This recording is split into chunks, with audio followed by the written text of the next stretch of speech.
Breaking right now, growing questions over Meghan Markle's friendship with Jamie Kern-Lima and why they bonded. The Royal Rogue posted on X. Lady Colin Campbell is back, and this time she's not just spilling tea, she's emptying the whole royal kettle. She's calling Meghan Markle a pathological liar, claiming a new pregnancy scandal is brewing, and warning that Meghan's already preparing a post-divorce memoir that could destroy Prince Harry and the monarchy. Doing some research about Jamie Kern-Lima, and it's brutal how she grew a makeup business from 0 to 1 billion plus L'Oreal acquisition in 8 years. That was pure grind on QVC, a sales TV channel where she appeared up to 200 times a year. She acted and sounded way more authentic back then, though. Meghan could never. But they are friends right now. Lima says it like 1,000 times during the interview, so they must have something in common that we don't know. And what he's getting at is the fact that Jamie Kern-Lima, and she has posted about this on Instagram, she's very open about it, is one of the world's most famous parents via a surrogate. She's been incredibly open about being on that journey. And the suggestion, Lady Colin Campbell, seems to be that maybe that's the way that these two women bonded. What do you think? Well, incidentally, Dan, to answer the question but make an observation, she was also adopted. Jamie Kern-Lima was adopted. And of course, I have 2 adopted children, and she loved her mother. She loved her mother. So I think I give her full marks for that. You can depend on it that Meghan will never admit to anybody that she did anything but pushed those 2 babies out from between. And I don't need to describe any further, because also we're not going to go down channels that are so heavily trafficked, but in more ways than one, if you get my drift. But the fact of the matter is that there would be a bond, and it doesn't have to be a declared bond, because Jamie Kern-Lima will know that many people believe that Meghan's children were delivered via surrogacy and not via nature. So could that be a bond? I think where Meghan is concerned, all dollar bills are green and everything in the world needs to be green. And everything else, I think, is basically of little or no importance. That's just my take on her as a personality. I could be wrong, but I don't think that you will find that there is going to be loads of confessions and conversations. Meghan is what is known as a pathological liar. She lies to everybody, and she lies even when she's caught out in a lie. She tells another one to cover up for that lie and to explain her way out of the lie. If you've had enough of the lies and manipulation, hit that subscribe button now. Let's break it all down. In a recent fiery live stream, Lady C slammed Meghan as a pathological liar who constantly rewrites her own life story, and now she's questioning the truth about Meghan's pregnancies again.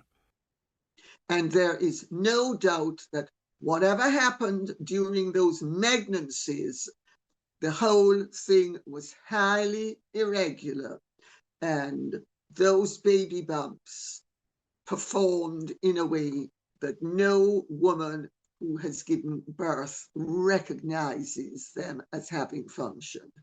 And I have spoken to doctors, nurses, endless women who've given birth, and they all say the same thing. Of course, Meghan has been clever enough that once she realized that the press were onto her and that she'd better do something about it, she made sure that she gained weight after Archie's birth.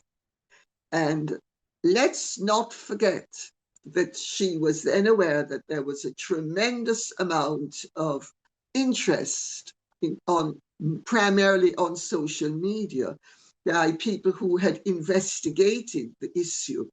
And they observed that Meghan had never gained weight during her pregnancy. The weight gain came after her pregnancy. And so her response for the next delivery was that she gained some weight before Lily was born, and has the photographs to prove it. So Archie showing that he was inspired by Tom Daley. Let's go diving.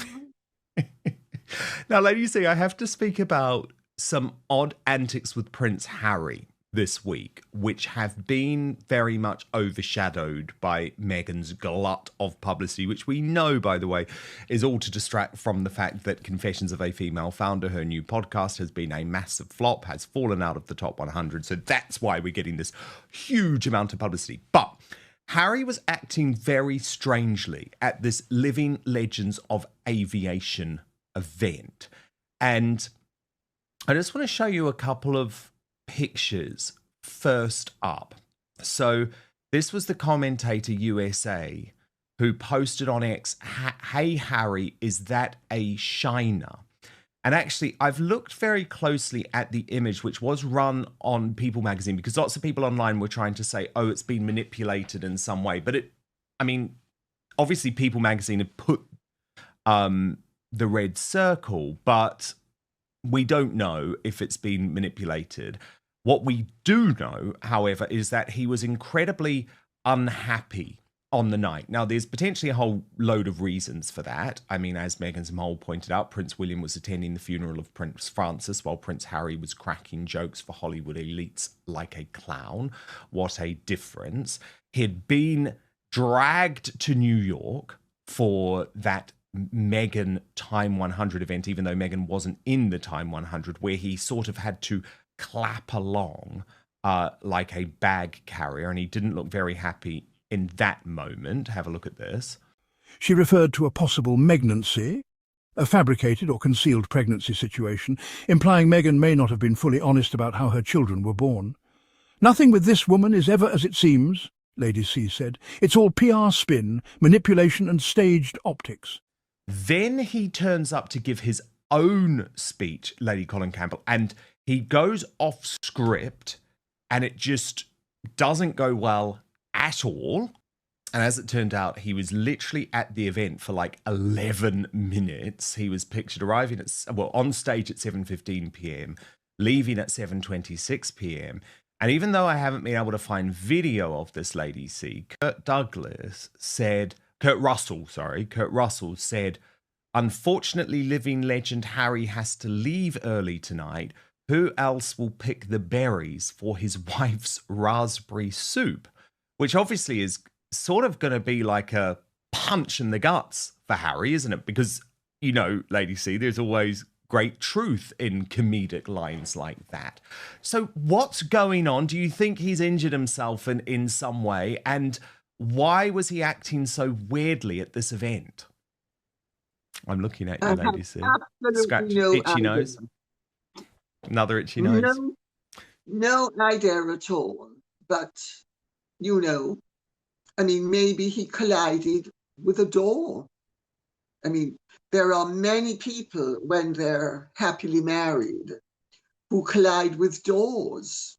It's very often actually a sign of how happy a marriage is that people collide with doors.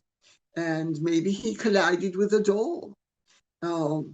It's quite possible, but it's also possible that when he was colliding with the door, or maybe before he collided with the door, or maybe after he collided with the door, he was so discombobulated that he slipped and fell. I mean, these are things that happen, especially when you are a turbulent partner in a turbulent relationship. Of course, I mean, anybody can slip and fall and hurt themselves. And I would not be at all surprised that Harry slipped and fell and hurt himself. The thing is, sorry, why was the makeup not done better? I mean, Meghan knows all about concealment. I mean, that one for what it's worth. They needed to get Jamie Kern-Lima there, didn't they? Now, I mean, what's most astonishing is that we learn that his fee to appear at these events, Lady Colin Campbell, is between $500,000 to $750,000.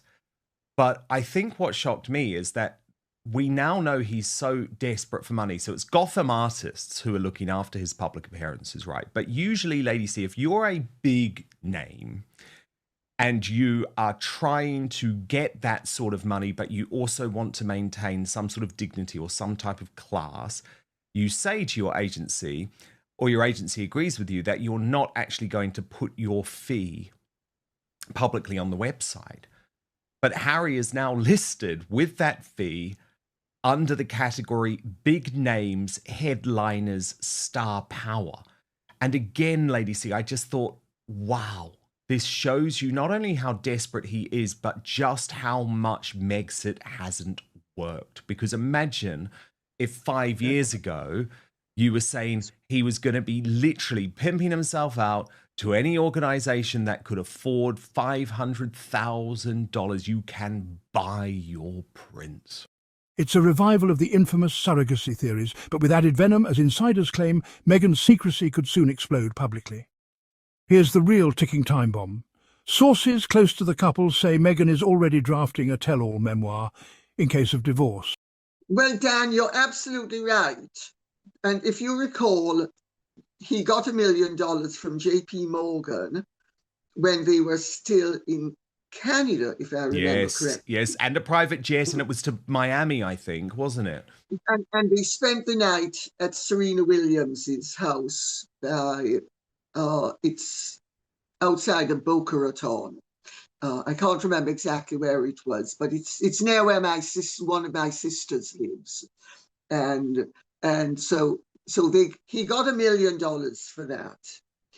The mere fact that they are putting that his fee is $500 to $750 tells me that, in fact, that is the optimistic figure, but that, as I'm sure you will know, is code for you will be able to get him for much less, but everybody is going to think outside of the industry that this is what you had to pay for him. And the press will go with the fact. So say you're going to get him for much less, but you're going to have the benefit of the prestige of being able to boast and say that you got him for between $500 and $750. Don't you think that's a part of the equation? Of course, but I mean, it's still utterly mortifying. Distasteful. I mean, it shows how the depths to which they have sunk. It shows to what extent Megxit has failed. It shows how desperate they are to hustle, and that they are royals for rent. You know, they used to mock Prince and Princess Michael, who were never, ever on the civil list, incidentally. And whenever they did charity things, they had to pay out of their own pockets for cars, etc.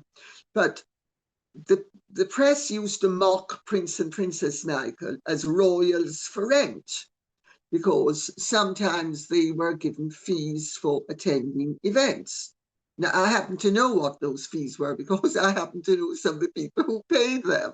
But I'm not going to, the point, I'm not going there. I'm simply using that as an example of how the press mocked Prince and Princess Michael unfairly because they were not on the civil list, but nobody is mocking Harry and Meghan as they are prostituting themselves and their royal rank in a desperate attempt to fund a billionaire lifestyle and hopefully turn themselves, and it's folly, it's not a realistic hope, into billionaires. It's never going to happen.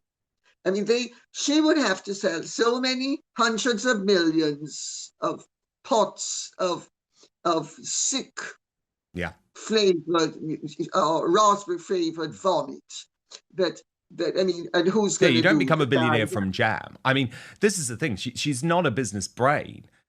Lady C claims Meghan is holding this book over Harry's head, ready to expose every royal secret, every private fight, and even Harry's most vulnerable mental health moments. Because if she'd had any sense, she would have launched a cosmetic range. That is where you become the billionaire. That's where Rihanna and Kylie Jenner and all of those people have made all of their money. But she's not a great business brain at all. Lady C, though, there was a threat this week. Now, we've been talking about this for ages, right? We have been talking about it for so long that Meghan doesn't want to write her autobiography yet because ideally she wants to do it post-divorce, because that's where the real money will be. It will set her up for the rest of her life. And also, it's very awkward if she writes a book now and has to say lots of positive things about Prince Harry when after the divorce, she's going to want to throw him under the bus along with every member of the royal family. And in the interview with Jamie Kern-Lima, I mean, there's so much from it, so this has been lost a little bit this week. She specifically raises the prospect of a memoir. And there is very much an undertone of threat in her answer because she says, not yet, Harry, not yet. Watch what she said and then I'll get your reaction. Ever write another book? Yes, maybe, for sure. I think, I love right now working on everything in this space of hospitality and home and entertaining and food and those sort of tips, and something like that I think could be really fun. Of course, children's books are great. And then, I think people are often curious if I'm going to write a memoir, but I've got a lot more life to live before I'm there.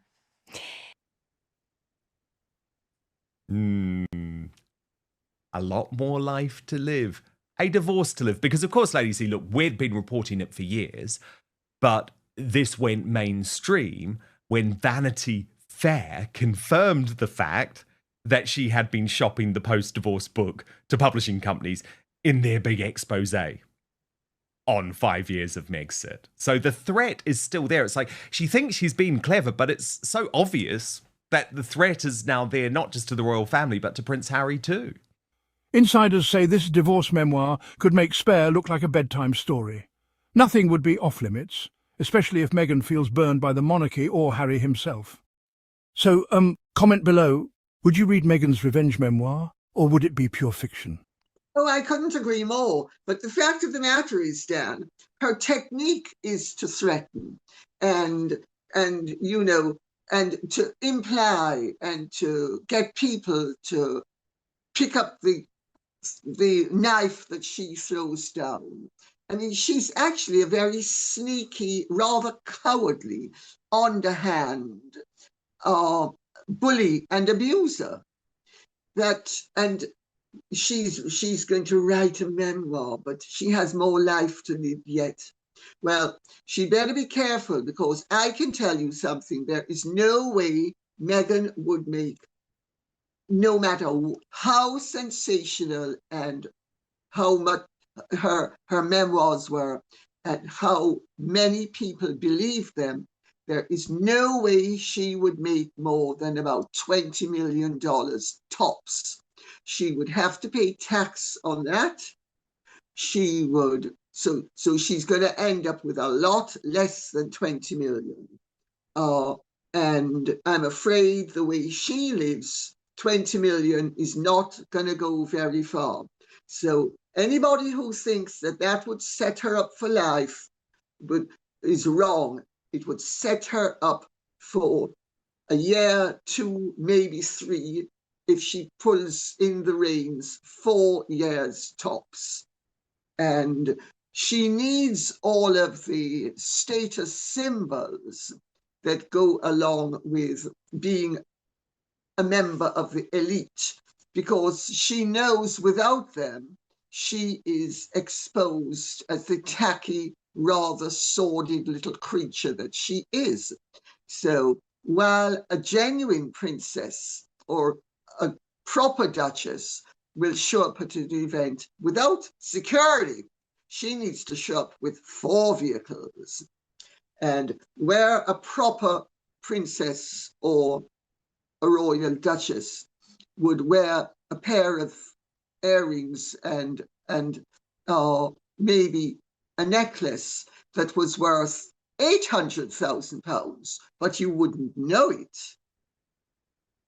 Meghan has to wear something worth $10,000 or $20,000 and leak it to everybody that it came from Cartier or one of those jewelry houses that she's pushing, as if, and often it's $3,000, $4,000, as if classy people are going to be interested in buying that rubbish. Now, I'm not denigrating the fact that people can't afford the £800,000 parole. What I am denigrating is her pretentiousness in setting herself up as this superior being, when in fact, to people who rarely know about these things, she is still scraping along the bottom of the barrel in a very real sense of the word. From questionable pregnancies to explosive memoir threats, Lady C's claims may be controversial, but they're really striking a nerve with royal watchers across the globe. Is Meghan a misunderstood woman or a master manipulator preparing for the final act? Let us know in the comments. Is Lady C spot on or way out of line? Like this video if you believe truth matters. And don't forget to subscribe and ring that bell so you never miss the next bombshell they don't want you to hear.